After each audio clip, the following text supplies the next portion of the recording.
오늘 말씀 사도행전 2장입니다. 신약성경 187쪽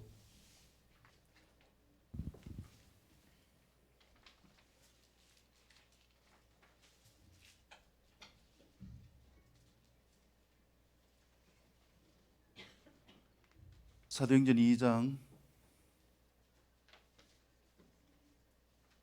신약성경 187쪽 오늘 말씀은 지난 시간에 이어서 성경 강림 반드시 내 만남으로 확정해야 할 필수 사건, 이 사건이 우리의 삶 가운데 늘 함께할 수 있기를 축복합니다. 지난 시간에 말씀드린 것처럼 성령 강림은요, 하나님이 이 땅에 오셨다는 것은 두 가지 차원이라고 말씀을 드렸죠. 첫 번째 차원은 이 땅 가운데 보이게 오셨어요. 하나님이 한 나라를 선택하여서 하나님의 하나님 되심을 보여주신 이러한 역사들, 이 기록들을 우리는 구약이라고 이야기합니다. 그리고 두 번째, 하나님이 이 땅에 오신 사건은 하나님이 직접 이 땅에 오셔서 통치하신 사건, 예수님을 통하여서 나타내신 신약의 출발인 것이죠. 그리고 하나님이 이 땅에 오셨는데 보이지 않게 오신 사건이 있죠. 하나님이 어디에 오셨는가? 우리 마음 안에 오셨어요. 그래서 우리 마음 안에 오셔서 내가 하나님을 만남을 통하여서, 하나님과 함께함을 통하여서 내 삶이 달라지게 되어지고 하나님께서 원하시는 삶으로 살아가게 되어지는 이 삶, 이것이 성령님이 이 땅에 오신, 우리 안에 오신 사건이다, 말씀을 드렸죠. 그래서 이 성령 강림의 역사는 반드시 내 만남으로 나타나는, 내가 확정할 수 있는 사건이 되어지는 것, 그래야 우리가 예수님을 믿는 믿음의 증거를 가진 것이고 성령으로 거듭난 삶의 출발이 되어지기 때문에 이것은 너무나도 중요한 것이고, 그래서 우리가 성령 강림 주의를 지키면서 하나님의 영이 우리 안에 오신 것을 기념하고 감사하는 이러한 예배를 올려드리는 것이죠. 오늘 두 번째 시간 계속 이어서 네 번째부터 말씀을 드린다면은, 이러한 하나님의 역사가 우리 가운데 나타나게 되어지는 나와의 만남, 엔카운터 되어지는 이러한 역사들은 우리에게 실제로 어떻게 보여지는가라는 것입니다. 조금 전에 보면은 진동케 하시는 역사에 대해서 영상을 보았는데, 구약에서 출애굽기 19장 18절 말씀에 보면은 하나님이 이스라엘 백성들에게 내가 하나님이라는 것을 나타내셨어요. 그래서 하나님께서 그 호렙산에서 하나님을 나타내시고 하나님께서 말씀을 주셨는데, 율법을 주셨는데, 하나님의 임재, 하나님의 나타나심이 있을 때의 역사가 뭐냐 하면은 진동이에요. 산을 흔들어 놓고 천지가 진동하게 되어지는 이러한 역사. 그리고 하나님께서 예수님이 십자가에 못 박혀 돌아가실 때 마태복음 27장에 보면은 예수님이 숨을 거두시자 천지가 진동하게 되어지는 역사가 나타났다라고 말씀하고 있습니다.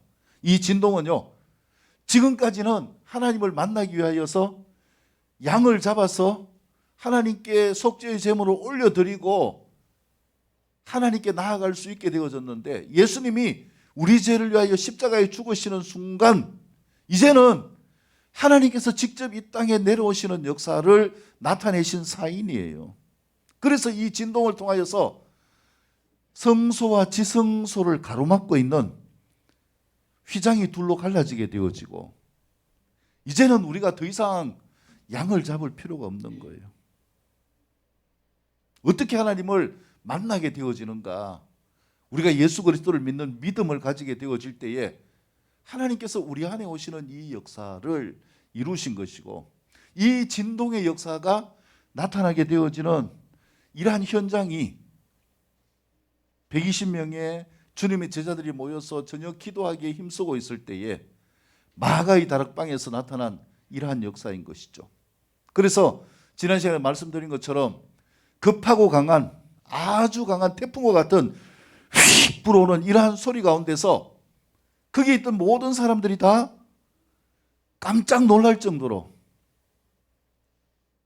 이 마음이 깨어지고 하나님께 집중하게 되어져서 눈을 뜨고 천장을 바라보는데 천장에서 불이 가득 나타나게 되어지고 그 불이 120명에게 혀가 갈라지는 것처럼 한 사람 한 사람에게 불로 임하시는 성령의 역사를 경험하게 되어진 사건.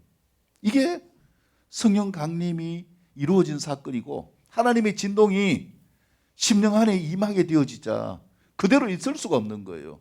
이 진동이 나타나게 되어지는 것은 하나님의 영이 임하셔서 우리의 육신을 깨뜨리고 우리의 마음을 깨뜨리고 그 깊숙한 안에 있는 본질을 추구해야 될 우리의 영이 하나님께 반응하는 이런 시점, 이 사건이 나타나는 현상이라는 거예요. 그래서 이 사건을 통하여서 하나님이 우리에게 오신 역사를 경험하게 되어지는데 사도행전 4장 31절 말씀에도 보면은 모인 무리들이 빌기를 다할 때에 모인 곳이 진동하였다. 이 진동 이후에 다 성령 충만하여서 담대히 하나님의 말씀을 전하였다. 그렇기 때문에 우리가요, 하나님께서 우리에게 강림하시는 이 진동을 경험하는 것은 필수적인 거예요. 이 영적인 이치를 모를 때에 어릴 때는 한편으로는 신기하기도 하고 한편으로는 무섭기도 하고 한편으로는 저 사람들이 도대체 미쳤구나 이렇게 생각한 적이 있어요.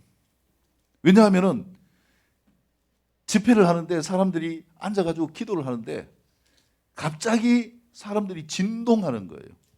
막 몸을 떨기도 하고 여러 가지 이 반응들이 나타나게 되어지고 뒹굴기도 하고요. 엉엉 울기도 하고 고래고래 고함을 치기도 하고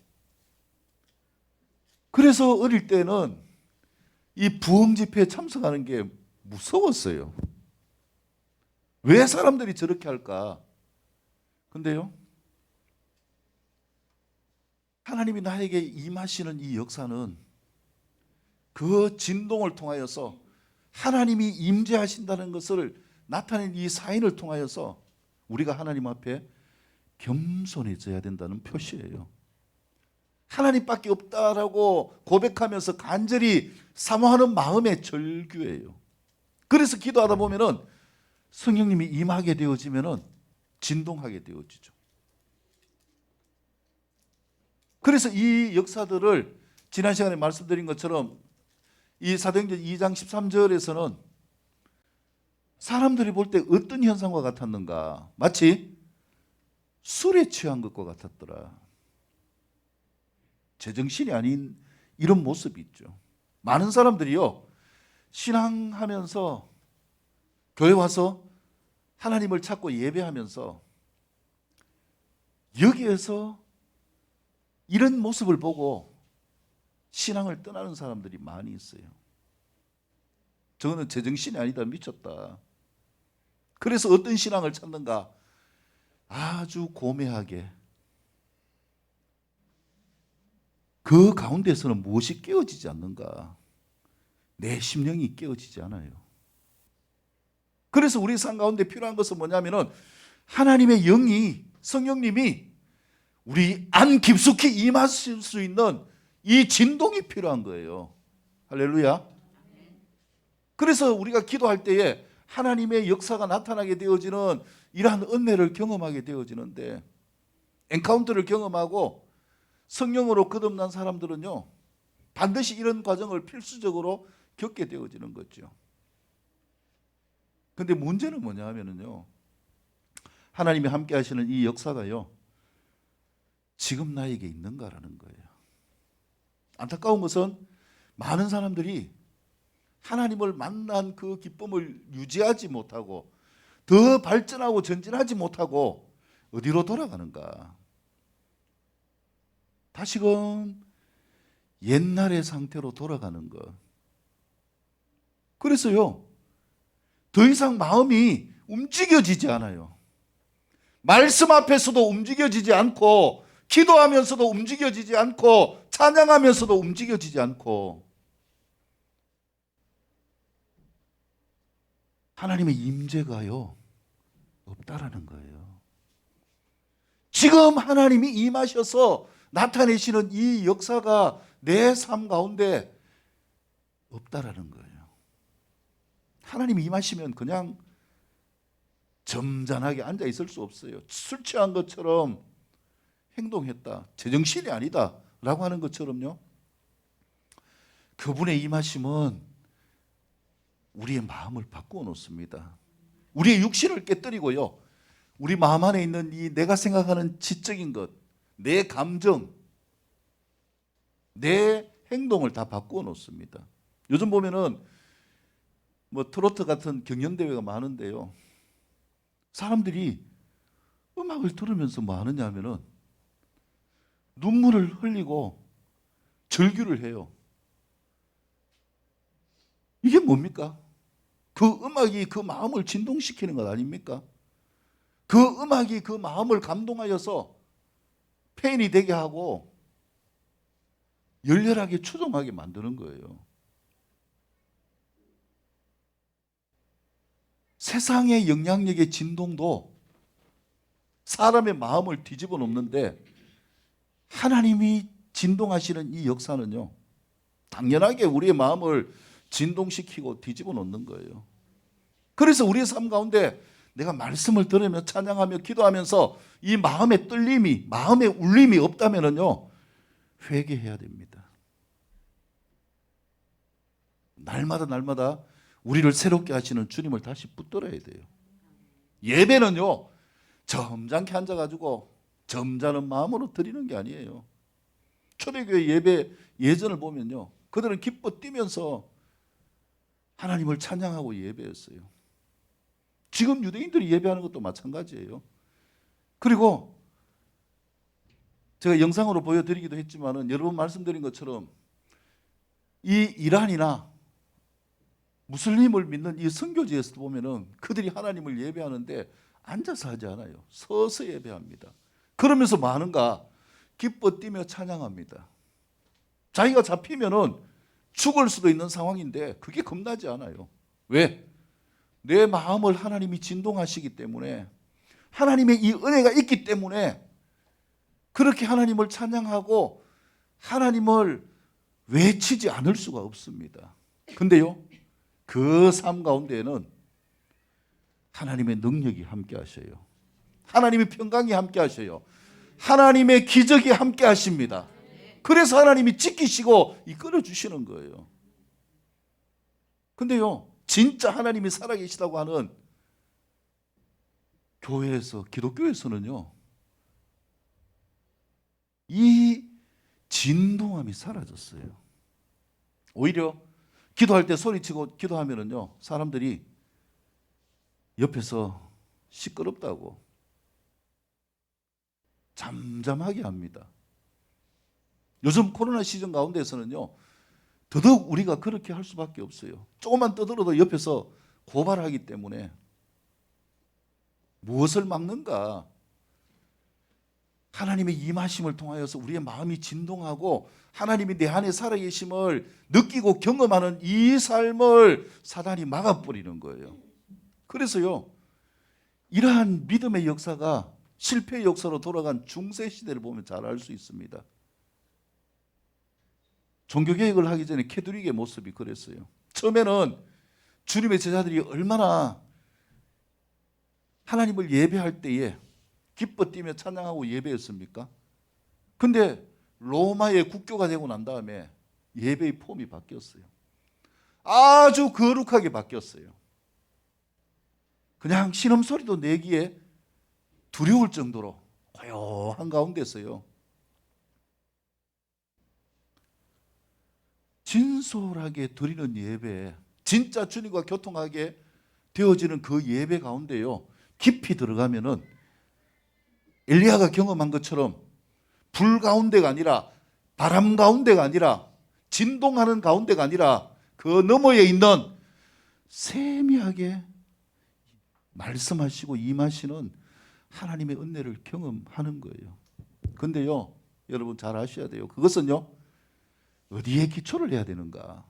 내 마음에 하나님의 진동하심, 성령님이 임재하시고 충만한 이 역사에 기초하여서 이루어지는 것이지, 그냥 내가 내 영이 하나님과 교통하지 않고요, 그냥 내 모습 그대로 하나님을 만날 수 있는 이 삶을 통하여서는 될 수가 없다라는 거죠.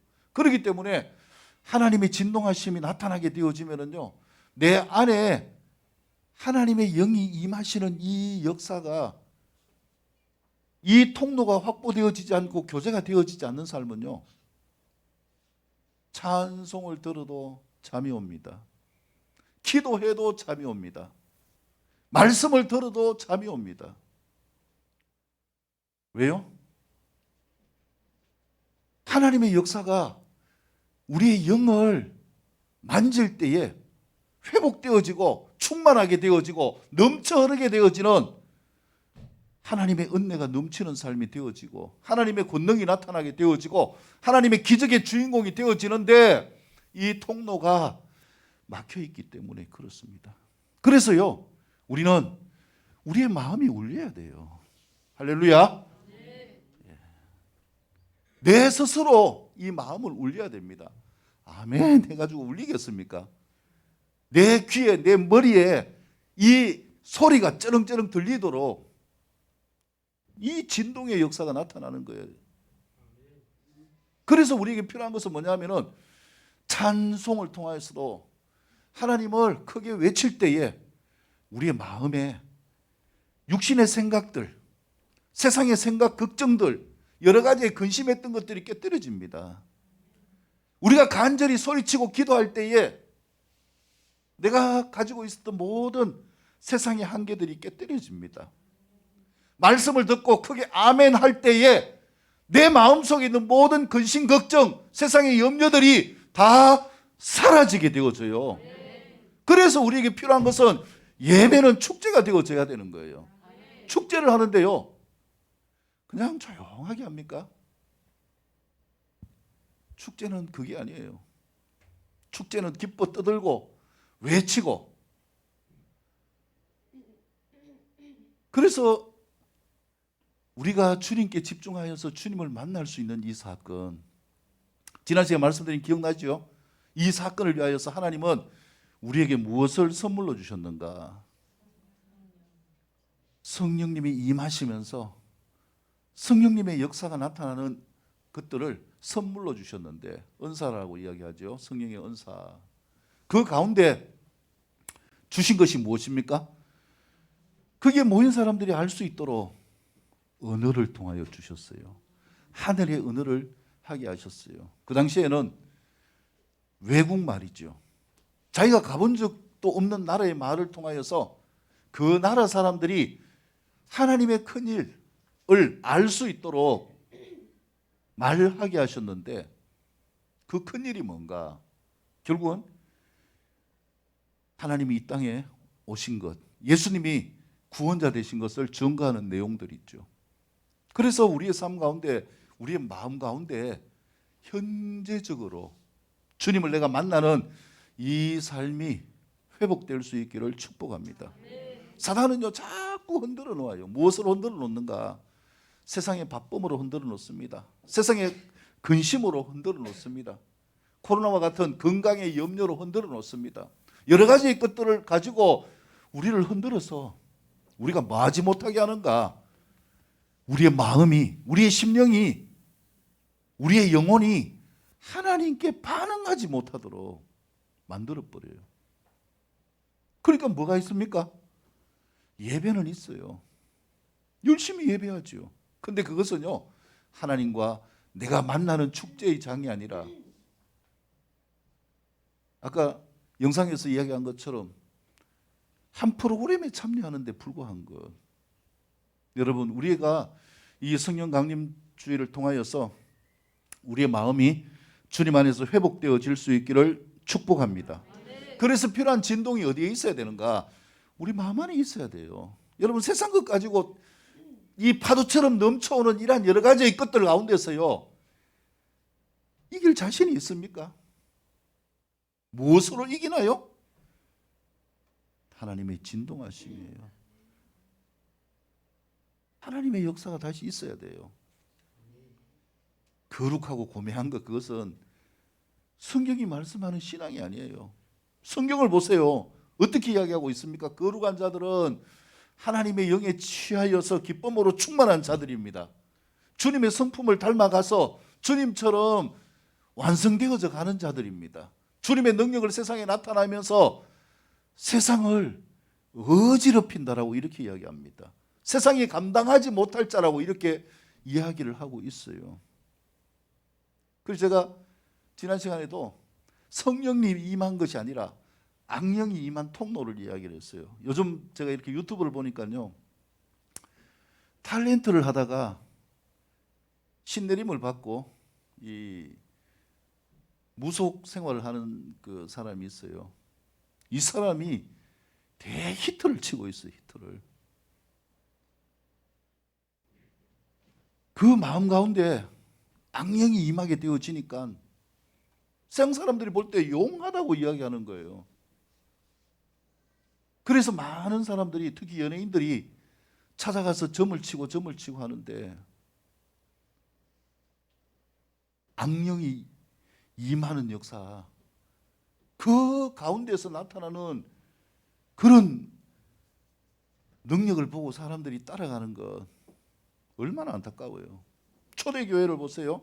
성령님이 임하시는 이 역사를 보세요. 이때에는 모든 그리스도인들의 삶이 성령으로 충만하여져서 하나님의 역사를 드러내는 삶을 살았습니다. 우리의 삶 가운데서 이 삶이 회복되어질 수 있기를 축복합니다.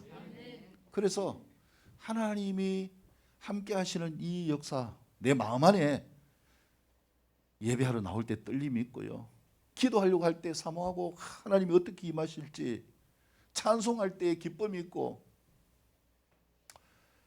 적어도 이 부분이 지금이 아니라면요, 문제가 있는 거예요. 이 코로나가 장기간 지속되어지면서 우리의 삶을 제한하면서 나타나는 문제도 있지만은요, 그거는 외형적인 문제예요. 핑계예요. 본질적인 문제는 무엇인가? 내 마음 안에 하나님을 향하여 울림이 없다라는 거예요. 그래서 이 부분들을 회복할 수 있기를 축복합니다. 소리내어서 기도할 수 있는 삶이 되기를 축복합니다. 말씀을요, 소리내어서 읽고 내 귀로 듣는 삶이 될 수 있기를 축복합니다. 제가 말씀드린 것처럼 될 수 있으면 한 주마다 이 성경 한 장을 읽기를 원해요. 왜냐하면 주일날이라도 소리내서 말씀을 읽으면서 내 심령 안에 이 말씀이 박힐 수 있도록 하기 위한 거예요.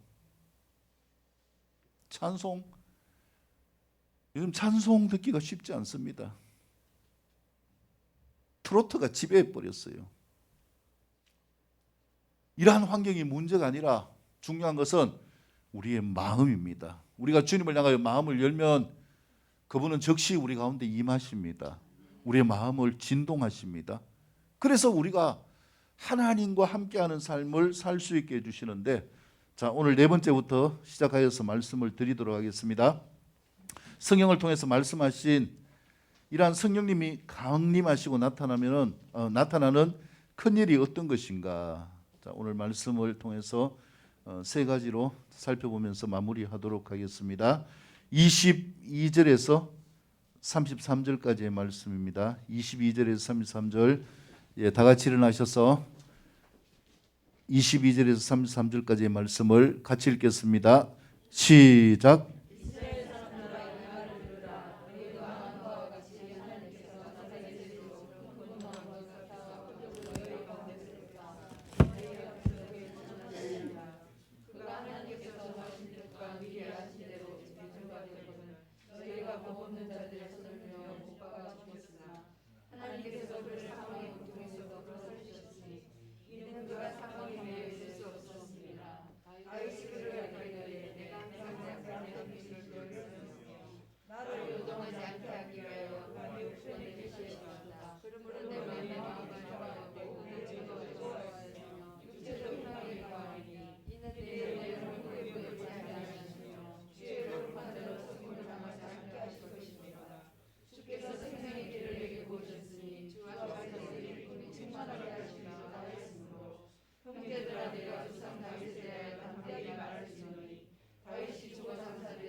아멘. 자, 세 번째 이어서 네 번째 교훈은 성경 강림은 십자가에서 죽으신 예수님의 은혜로 내 영혼이 음부의 버림을 당하지 않고 주께서 내게 생명의 길을 보이시는 기적을 경험하는 역사입니다. 할렐루야. 왜 성령님이 임하셨는가 이거예요. 왜 하나님이 이 땅 가운데 임하는 것이 아니라 우리 마음 안에 임하시기를 원하셨는가? 그것은요, 하나님이 우리를 살리기 위한 거예요. 왜 하나님이 우리 마음을 진동케 하십니까? 우리에게 부담을 주시고자 하는 게 아니에요. 어떤 사람들은 은혜를 받고 그게 부담스러워 가지고 하나님을 외면하고 자꾸 멀어집니다. 여기에 속지 말아야 되는 거예요. 하나님은 우리 마음 안에 오셔서 우리와 함께 하시기를 원하시는 것은 이 성령으로 거듭난 삶을 통하여서 우리가 영원한 생명을 얻고 더 풍성한 삶을 살도록 우리의 삶을 이끌기 원한 것이다. 그래서 생명의 길을 보이셨다라고 이렇게 말씀하고 있습니다. 그래서 22절 이하에서 보면은 하나님께서 예수님을 통하여 나타내신 역사가 무엇입니까? 큰 권능과 기사와 표적을 나타내셨어요. 예수님 많은 이런 역사들을 나타내셨는데 그것은 하나님이 우리에게 주시고자 하시는 이러한 삶의 회복이 어떤 것인가라는 것을 말씀하고 있는 거예요. 죄에서 자유하고 영원한 생명과 영원한 천국을 얻는 삶, 이 삶을 주시기 위함이었죠. 그래서 예수님이 십자가에 못 박혀 죽으신 것은요, 선동에 의하여 죽은 게 아니에요. 우연하게 죽은 게 아니에요. 이미 23절 말씀처럼 하나님께서 정하신 뜻과 미리 아신 대로, 이미 하나님의 계획되어진 대로 예수님이 이 땅에 오셔서 죽으셨다라는 거죠. 그런데 24절 보세요. 하나님께서 그를 사망의 고통에서 풀어 살리셨으니 이는 그가 사망에 매여 있을 수 없었습니다. 예수님은 누구십니까? 예수님은 하나님이셔요. 하나님은 죽으시는 분이 아니라 영원하신 분이에요. 그렇기 때문에 인간의 육신을 입고 오셨어요. 인간에 주어진 수명을 다하시고 죽으시고 난 다음에 부활케 하셔서 하나님의 위치를 회복하신 거예요. 누굴 위하여서 그렇게 비참하게 십자가에 못 박혀 죽으시고 하나님이 사단과 그 무리들을 가두기 위하여 만든 지옥에 친히 떨어지신 삶을 경험하셨는가? 이 하나님의 어마어마한 작업이요, 어마어마한 사랑이, 어마어마한 기적이 누구를 위한 건가?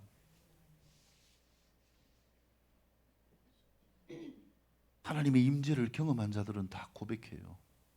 이 은혜가 누구의 것인가? 하나님이 나를 살리기 위하여서 이 은혜를 허락하셨구나. 예수님이 나를 위해 죽으시고 나에게 생명을 주셨구나 라는 것을 경험하게 되어지는 것이죠.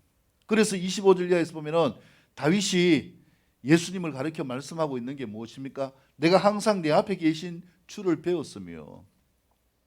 다윗이 어떻게 예수님을 배웠어요? 예수님이 오시기 전 1000년 전의 사람인데 다윗이 어떻게 예수님을 배웠고 그 다음에 나를 요동하지 않기 위하여 그가 내 우편에 계시도다. 늘 우편에서 함께 하시는 이 삶을 다윗이 언제 경험했나요? 다윗은요, 구약의 사람이지만은 하나님을 향하여서 하나님을 찬양하고 하나님의 도움을 호소하게 되어질 때에 하나님의 영이 임하여서 자신과 함께하고 자신을 도와주는 이 역사를 경험하면서 이분이 누구신가? 구원자구나. 예수님이 함께 하심을 경험한 삶이었다라는 그런 말씀이에요. 그렇다면 우리의 삶도 당연한 것 아닙니까? 내가 살아가는 내 삶의 모든 것, 앞이 보이지 않는 모든 것 가운데 나를 도와주시는 분이 누구신가요? 목사님, 나는요 누가 도와주는 사람도 없고 이래 봐도 절망 저래 봐도 절망이고 힘들어 죽겠어요. 못 살겠어요. 하나님은 우리를요 그렇게 살지 않게 하셔요. 하나님을 사모하기만 하면은, 하나님을 붙들기로 하기만 하면은 그분은 임하십니다. 우리 마음에 임하셔서 우리를 진동하십니다. 그리고 말씀합니다. 내가 너를 사랑한다. 내가 너와 함께한다. 그래서 이 역사를 경험한 자의 고백, 그분이 내 안에 계시구나, 그분이 나와 함께 하시구나, 이 다윗과 같은 고백을 할 수 있게 되어지는 것입니다. 자, 그래서 이 성령 강림이 있게 되어지는 역사를 경험한 다윗이 어떻게 고백하고 있습니까? 우리의 마음 가운데 이 삶이 회복되어질 수 있기를 축복합니다. 26절에 보면은 마음이 기뻐하였고, 내 마음이 기뻐하였고. 여러분, 예수님 믿는 것 때문에 내 마음이 기쁩니까? 지금 내 마음이 세상 여러 가지 힘듦과 버거움과 환난 가운데서도 자꾸 기쁨이 샘솟듯이 올라옵니까? 이게 내 마음에 주님이 임한 증거예요. 그 다음에 내 혀도 즐거워하였으며. 내 혀가 즐겁습니까, 여러분? 아니면 내 혀가 씁니까? 입만 열면 원망, 불평, 이 참 힘든 인생, 괴로운 인생, 칵 죽었으면 좋겠다, 이런 선소리로 내 입에 가득합니까? 주님의 임재를 경험한 자들은요, 입술이 즐겁다고 해요. 그래서 입술에 나오는 게 뭐냐? 감사가 넘칩니다. 상황이 안 보여도 감사, 힘들어도 감사, 정답이 보이지 않아도 감사. 하나님이 임하셔서 함께 하시는 삶의 역사를 말씀하고 있는 거죠. 그리고 육체도 희망에 거하리니. 육체가 어떻게 희망에 거합니까? 나이가 들어가면 들어갈수록요, 희망이 아니라 절망이 돼요. 젊을 때는 화장빨이라도 있었는데 나이가 들어가면서 아무리 화장을 해도 늙어지는 이 피부를 감출 수가 없네요. 그래가지고 옛날 피부로 돌아가려고 보톡스를 맞아가지고 여기 불룩 저기 불룩 하지만은요, 그게 육체에 소망을 주는 게 아니에요. 그 모습을 보면서 더 신경질이 납니다. 그래가지고 여기도 떠덕온치고 저기도 떠덕온치고. 근데 나이든 이 배우들을 보면은요, 여자 배우들을 보면 그런 게 보이잖아요. 그 순간은 정답인 것 같죠. 근데 보톡스를 맞아도 점점 더 이상해지고, 성형 수술을 해도 더 이상해지고, 얼굴이 희한하게 변해 있는 거예요. 여러분, 육체의 소망을 그렇게 찾을 수 있는 게 아니에요. 근데요, 그분이 우리 안에 임하셔서 하나님이 우리와 함께 하시면은 내 육신이 늙어져 가도요, 날로 날로 새롭게 되어집니다. 힘이 없어져 가도요, 날로 날로 새롭게 되어집니다. 내가 어떤 걸 할 수 없어도, 야, 이제는 진짜 소망이 보이구나. 머지않아 주님 앞에 가서 주님을 만나게 되어질 때에 내가 천국에서 싱싱한 30대의 모습으로 살게 되어지는 그때가 오게 되어질 것이구나. 주님과 함께 하면은요, 육체에도 소망이 생긴다 말씀하고 있잖아요. 그리고 이는 내 영혼을 음부에 버리지 아니하시며 주의 거룩한 자로 썩음을 당치 않게 하실 것이기 때문에 그렇다. 그러니까 절망도 나이도 삶의 형편도 무엇을 가로막을 수가 없는가? 주님이 나와 함께 하셔서 내 삶 가운데 주시는 이 소망, 희망을 꺾어 놓을 수 있는 세상에 어떤 존재도 없다라는 거예요. 근데요, 인간은 희한해요. 잠시라도 주님이 함께 하지 않으면요, 뭐가 오는가? 절망이 와요. 두려움이 옵니다. 한탄이 나옵니다. 여러분, 이렇게 살아서는 안 되지요. 마음을 주님이 진동할 수 있기를 축복합니다. 지금 내 심정이 주님으로 인하여서 떨릴 수 있기를 축복합니다. 기도하다가 손을 잡고 기도하는데 손이 떨리면은 아이고 야 정신 차려라. 남들이 본다.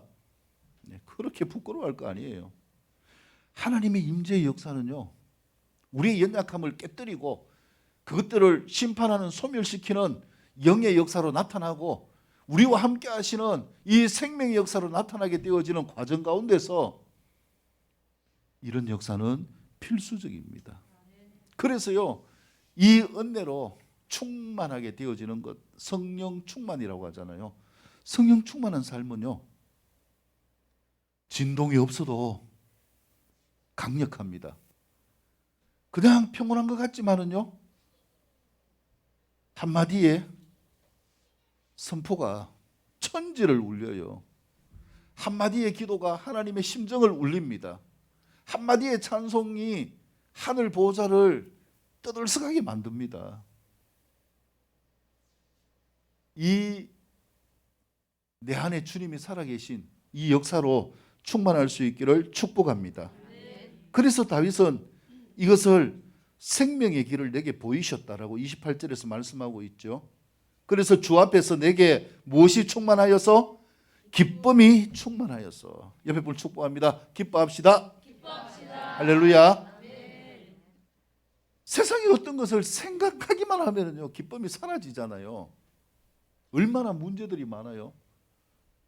근데 우리가 기뻐해야 될 것은 주님으로 인해서 기뻐할 수 있기를 축복합니다. 그러면 주님이 우리와 함께 하십니다. 우리와 함께 하시면서 우리의 삶을 이끌어 가십니다. 그래서 내 마음에 기쁨을 저해하는 요소들을 하나 둘씩 누가 해결하십니까?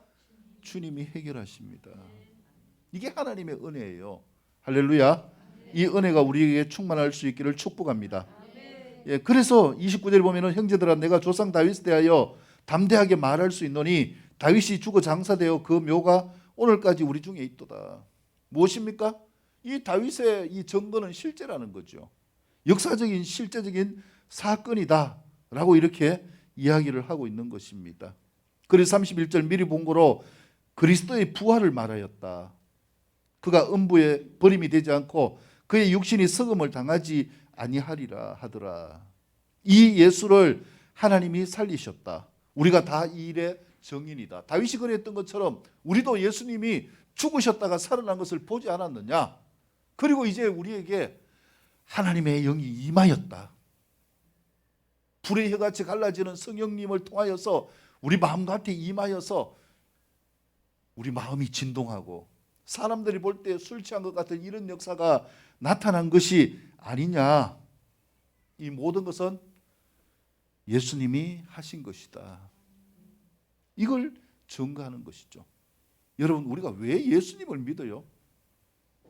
이 삶으로 나아갈 수 있기를 축복합니다. 예수님을 만나는 이 삶, 엔카운터의 삶이 우리 마음 안에서 지속적으로 살아있는 삶이 될 수 있기를 축복합니다. 이것만이 우리의 희망이고 우리의 소망임을 믿으시기를 축복합니다. 그 다음에 다섯 번째 34절에서 41절까지의 말씀입니다. 34절에서 41절 같이 읽겠습니다. 시작.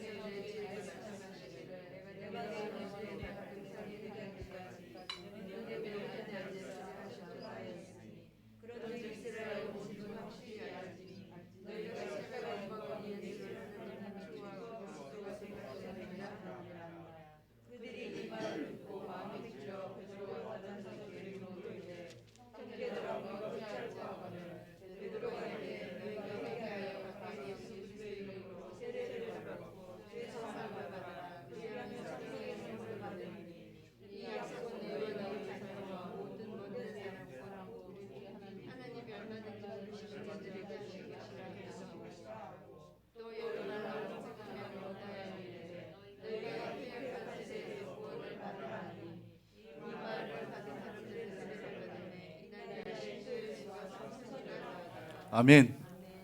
예, 다섯 번째 교훈은요. 이 성령 강림은 하나님이 주와 그리스도가 되게 하신 예수님을 믿는 믿음에 이르러야 된다라는 거죠. 이 믿음을 경험하고 이 믿음을 세상 속에 나타내는 삶이 될 수 있기를 축복합니다. 그렇기 때문에요. 성령님의 임재를 경험하는 것은 놀이가 아니에요. 어떤 사람들은 이 놀이에 빠져 있는 사람들이 있어요. 그래서 자꾸 그 은혜와 기적을 사모하고 나아가는데 누구를 놓쳐버리는가? 예수님을 놓쳐버리는 거예요.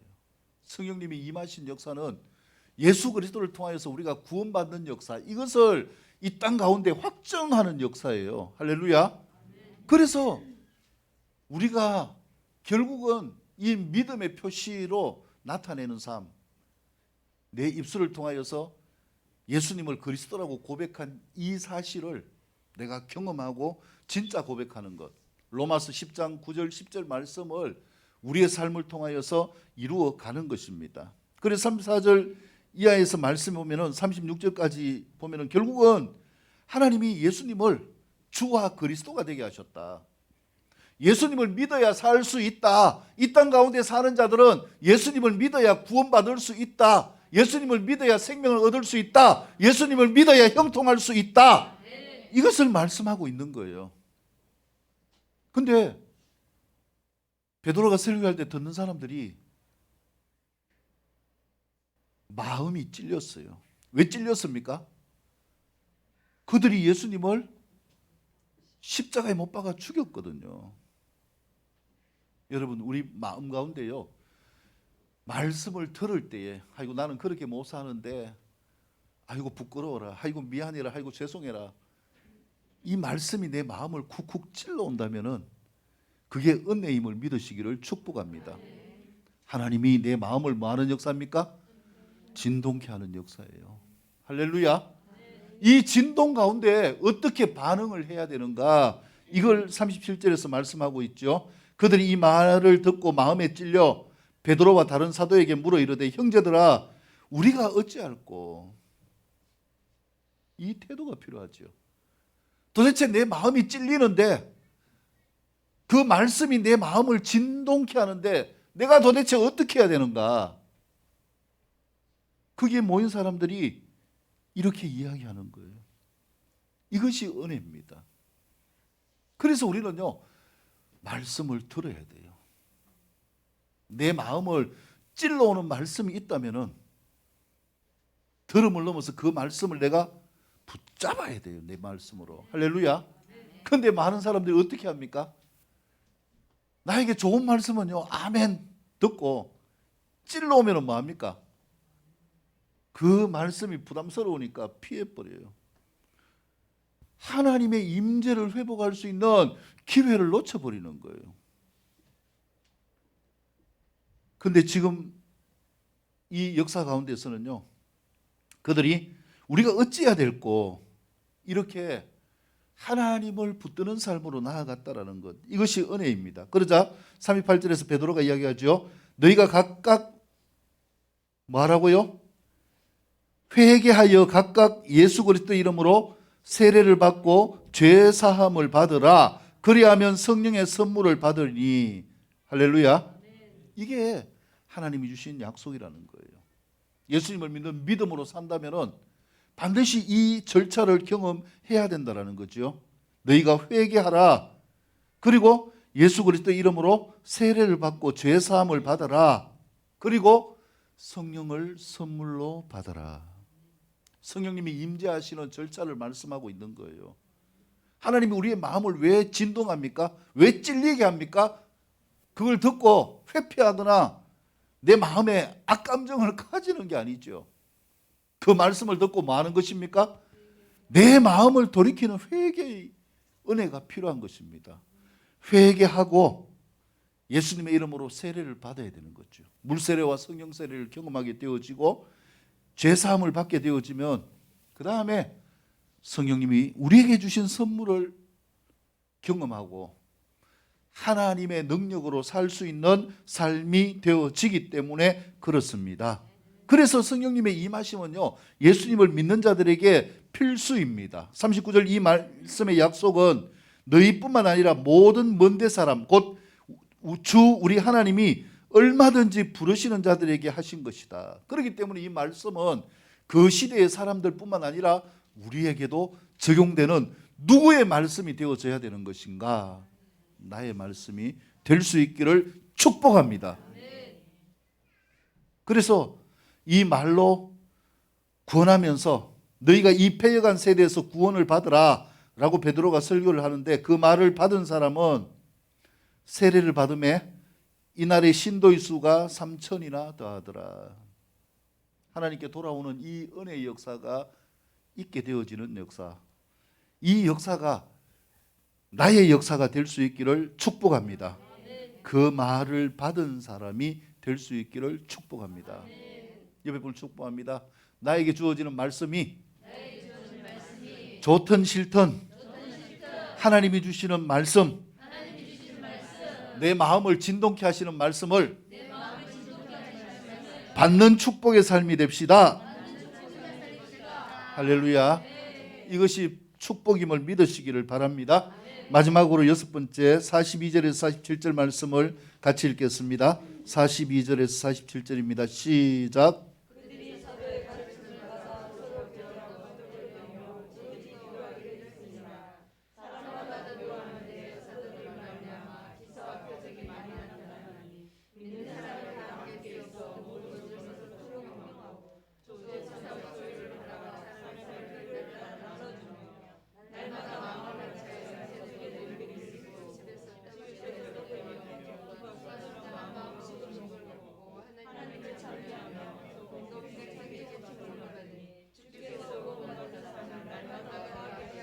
아멘. 마지막 여섯 번째 교훈은 성령 강림은 기적과 서로 사랑으로 유무상통하는, 날마다 하나님 중심으로 모이고 흩어지면 성도들과 함께 칭찬받고 구원받는 수가 늘어나는 삶을 사는 역사입니다. 그래서 42절에 보면은 성령님이 임하시고 나자 사도들의 가르침을 받았다. 이전까지는요, 이 유대인들이 예수님의 제자들의 가르침을 받았을까요?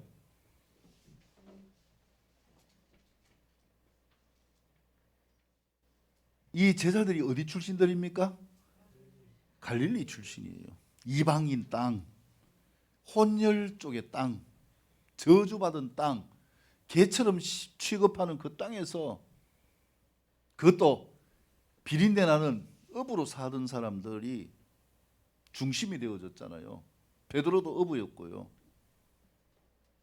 그래서 그들을 무시하고 깔보고 그들이 전하는 말씀을 받지 않았어요. 심지어 예수님의 말씀도 받지 않았죠. 왜? 예수님이 어디에서 사셨기 때문에? 갈릴리 지방 나사렛에서 사셨기 때문에. 이렇게 교만한 자들이었어요. 근데 누가 임하시니까? 성령님이 임하시니까, 성령님이 그 마음 가운데 임하셔서 그 마음을 흔들어 놓고 성령으로 충만하게 하시니까 그들이 사도들의 가르침을 받았다. 말씀이 내 마음 안에 들어오지 않는 것은 다른 사람의 탓이 아닙니다. 내 마음 안에 이 말씀을 받을 수 있는 은혜가 넘칠 수 있기를 축복합니다. 그리고 서로 교제하였다. 떡을 떼었다. 주님의 말씀이 들어오면은요, 하나님을 사랑하지만은 또 하나를 실천하는 삶이 되어져요. 그것이 무엇입니까? 서로 사랑하는 삶을 이루어가는 거예요. 예수 믿는데 나는 독불장군처럼 내 혼자만, 이것은 하나님의 은혜가 아니에요. 하나님을 사랑하고 내 이웃을 내 몸처럼 사랑하라.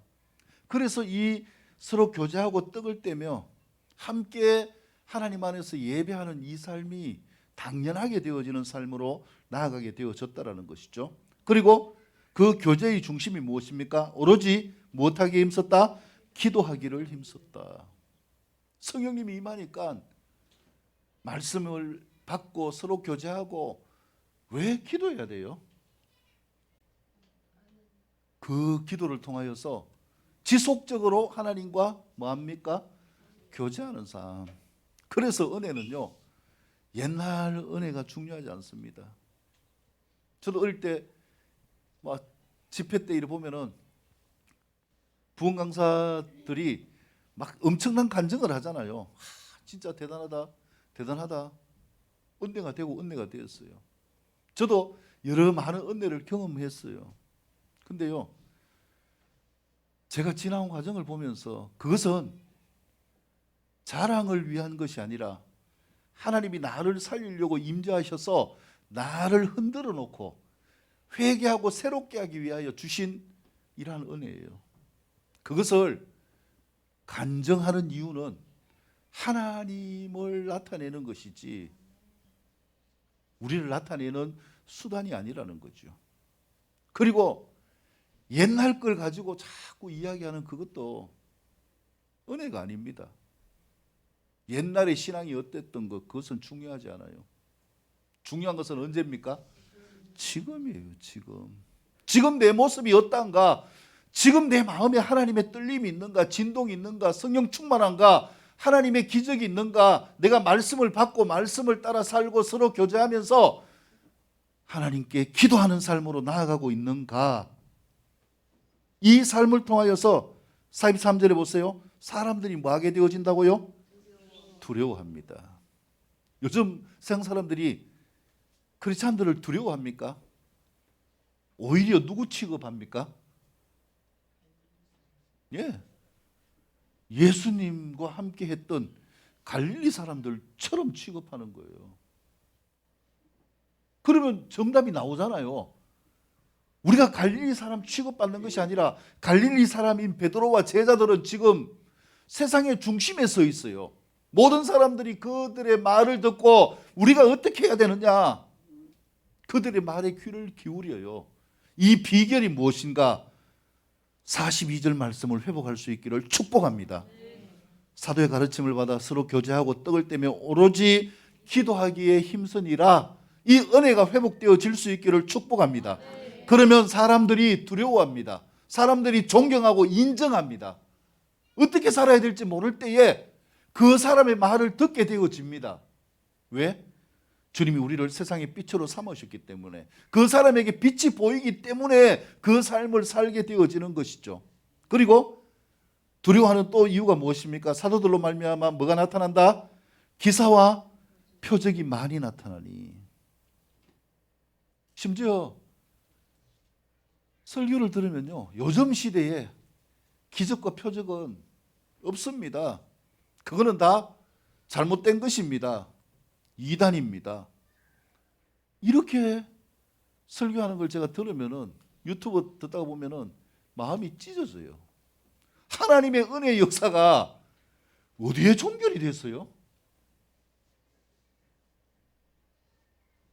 오히려 지금 시대가요, 더 많은 기적이 필요한 시대입니다. 더 많은 표적이 필요한 시대입니다. 아침에 제가 어떤 선교사님의 간증을 들었는데요, 선교사님뿐만 아니라 두 아들도 이 우울증 때문에 고생한 간증을 했어요. 선교지에서 그 힘든 가운데, 버거운 가운데서 마음의 상처를 받고 나타난 이 병인 거예요. 근데 하나님을 붙잡지 않을 수 없는 그 상황,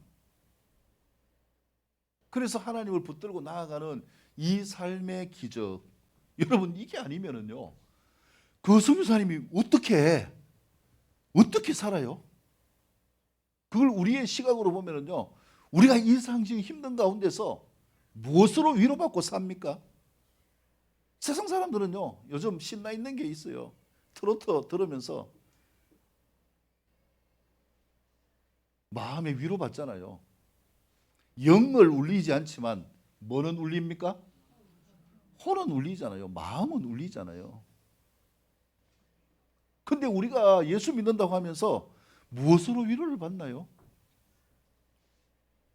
주님의 말씀으로 위로를 받을 수 있기를 축복합니다. 성령님이 우리와 함께하는 삶이 될 수 있기를 축복합니다. 진짜 이 삶을 경험한 삶은요, 44절 이하의 말씀이 이루어집니다. 믿는 사람이 다 함께 있어 모든 물건을 서로 통용하고 또 재산과 소유를 팔아 각 사람들의 필요에 따라 나눠주고 날마다 마음을 같이하여 성전에 모이기를 힘쓰고 집에서는 떡을 떼며 기쁨과 순전한 마음으로 음식을 먹고 하나님을 찬미하며 온 백성에게 칭송을 받는 삶, 이 삶이 될 수 있기를 축복합니다. 그래서요, 세상 문제는 결국 누구 문제인가? 교회의 문제고 나의 문제가 되어지는 거예요. 다른 거 생각하지 않고 나만 진짜 이 말씀, 나와 함께 하시는 성령님을 통하여 살아가는 이 말씀이 회복되어지면 세상은 밝아집니다. 왜요? 내 안에 뭐가 있기 때문에? 예수 그리스도의 생명의 빛이 있기 때문에 그래요. 반딧불처럼요, 이 빛이 작아도 상관없어요. 반딧불을 봉지에 넣어가지고 모아놓으면 후레쉬만큼은 안 되지만 그래도 뭐합니까? 어두울 때요, 밤길을 갈 때 힘이 됩니다. 우리가 이 삶을 회복할 수 있기를 축복합니다. 진짜 마지막 때 이런 공동체가 되어지는 은혜가 필요한 거죠. 그래서 우리는요, 우리가 사는 것이 아니라 살려주는 삶의 은혜가 되어져야 되는 것입니다. 앞으로 많은 사람들이 주님께 돌아올 수 있는 이러한 시즌이 오게 되어질 거예요. 진동의 역사가 나타나는데 계시록에 보면 그 진동이 어떠한가? 하늘과 땅의 모든 것이 진동한다고 해요. 하늘의 별들도 떨어지고요, 땅에서도 지진을 통해서 울리게 되어지고 또 핵폭발과 같은 엄청나게 큰 전쟁의 요소로 인해 가지고 수십억의 사람이 죽게 되어지는 이런 실제적인 일들이 나타나게 되어지는 진동, 하나님이 흔들어 놓으면은 사람들은 하나님을 두려워할 수밖에 없어요. 그 가운데서 도대체 내가 어찌할꼬 어떻게 해야 되는가? 살 방법을 몰라서 나를 향하여 손을 내어 밀 때에 여러분, 정답을 줄 수 있는 삶이 될 수 있기를 축복합니다. 예수님을 믿어라. 그리하면 너와 네 집이 구원을 얻을 것이다. 이 말씀을 선포할 때에 그 사람의 마음이 뭐가 되어져야 됩니까? 진동이 되어져야지요. 말씀이 선포되어질 때 그 마음에 떨림이 있어야지요. 야, 이 사람의 말이 진짜구나 인정할 수 있게 되어지죠. 그게 아니면은 니나 잘 믿어라. 니도 보니까 뭐 내하고 별 차이 없는데 오히려 내보다 못한 것 같은데, 이렇게 되어서는 안 되죠. 그래서 결론적으로 말씀을 드리면 우리에게 필요한 것은 무엇인가?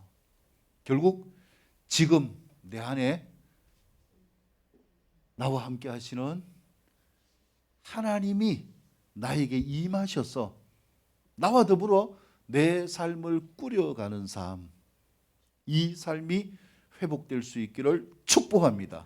이 삶이 되어지면 삶의 모든 것이 형통하게 되어짐을 믿으시기를 축복합니다. 이 삶이 되어지면 내 삶 가운데 기적이 나타나게 되어짐을 믿으시기를 축복합니다. 그래서 하나님께서 나를 통하여서 많은 사람들을 살게 하는 구원의 도구로 사용하는 삶, 이것이 우리가 주님 앞에서 살아가야 되는 삶이고, 다니엘 12장 3절 말씀처럼 그래서 우리의 모습이, 우리의 이름이 천국에서 영원히 빛나는 스타들이 다 될 수 있기를 축복합니다. 같이 기도드리겠습니다. 그렇습니다. 주님, 우리의 삶을 이끄시는 주님을 찬양합니다. 오늘 이 말씀이 우리의 삶 가운데 실제가 될 수 있도록 기름 부어 주십시오.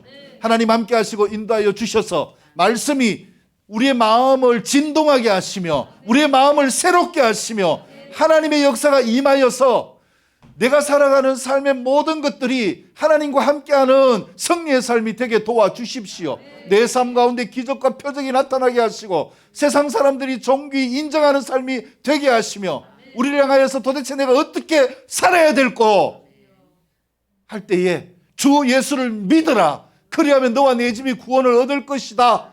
주님의 구원의 도구로 살아갈 수 있는 우리 모두가 될 수 있도록 인도하여 주십시오. 주님께서 에베소 교회를 향하여 질책한 것처럼 처음 사랑을 회복할 수 있는 우리의 모습이 되게 하여 주셔서 늘 성령 충만한 모습으로 삶의 모든 것이 승리할 수 있도록 역사하여 주십시오. 그렇게 이끌어 가실 주님을 찬양합니다. 주님 홀로 영광 받아 주십시오. 할렐루야. 예수님의 이름으로 축복하며 기도드립니다. 아멘. 하나님께 영광을 올려드립니다.